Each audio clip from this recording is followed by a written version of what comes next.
Great is the thirst for happiness, and equally great is the lack of happiness. The majority of the poor long for riches, believing that their possession would bring them supreme and lasting happiness. Many who are rich, having gratified every desire and whim, suffer from ennui and repletion, and are farther from the possession of happiness even than the very poor. If we reflect upon this state of things, it will ultimately lead us to a knowledge of the all-important truth that happiness is not derived from mere outward possessions, nor misery from the lack of them. For if this were so, we should find the poor always miserable, and the rich always happy, whereas the reverse is frequently the case. Some of the most wretched people whom I have known were those who were surrounded with riches and luxury, whilst some of the brightest and happiest people I have met were possessed of only the barest necessities of life. Many men who have accumulated riches have confessed that the selfish gratification which followed the acquisition of riches has robbed life of its sweetness, and that they were never so happy as when they were poor. What then is happiness, and how is it to be secured? Is it a figment, a delusion, and is suffering alone perennial? We shall find, after earnest observation and reflection, that all, except those who have entered the way of wisdom, believe that happiness is only to be obtained by the gratification of desire. It is this belief, rooted in the soil of ignorance, and continually watered by selfish cravings, that is the cause of all the misery in the world. And I do not limit the word desire to the grosser animal cravings. It extends to the higher psychic realm, where far more powerful, subtle, and insidious cravings hold in bondage the intellectual and refined, depriving them of all that beauty, harmony, and purity of soul whose expression is happiness.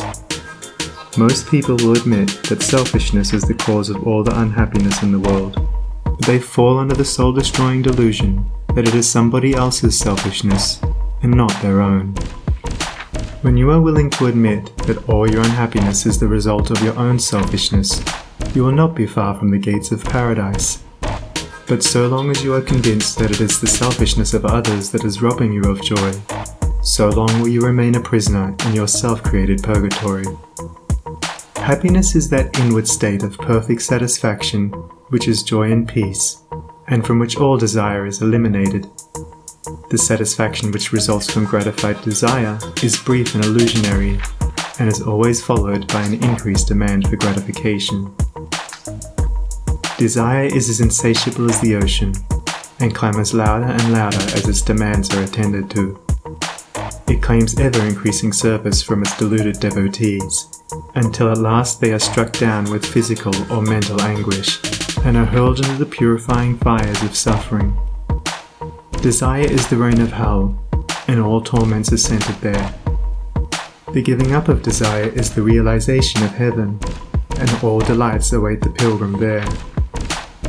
I sent my soul through the invisible, some letter of that afterlife to spell, and by my soul returned to me, and whispered, I myself am heaven and hell. Heaven and hell are inward states. Sink into self and all its gratifications, and you sink into hell. Rise above self into that state of consciousness which is the utter denial and forgetfulness of self, and you enter heaven.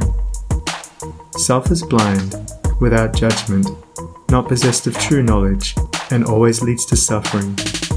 Correct perception, unbiased judgment, and true knowledge belong only to the divine state, and only insofar as you realize this divine consciousness can you know what real happiness is.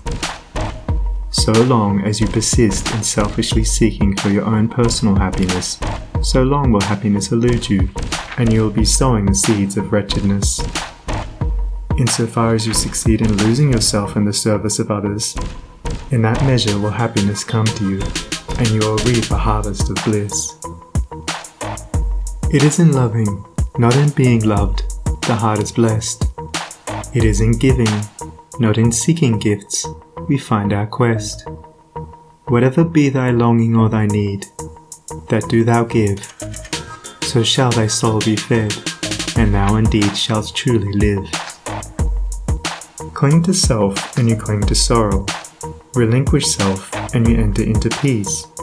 To seek selfishly is not only to lose happiness, but even that which we believe to be the source of happiness.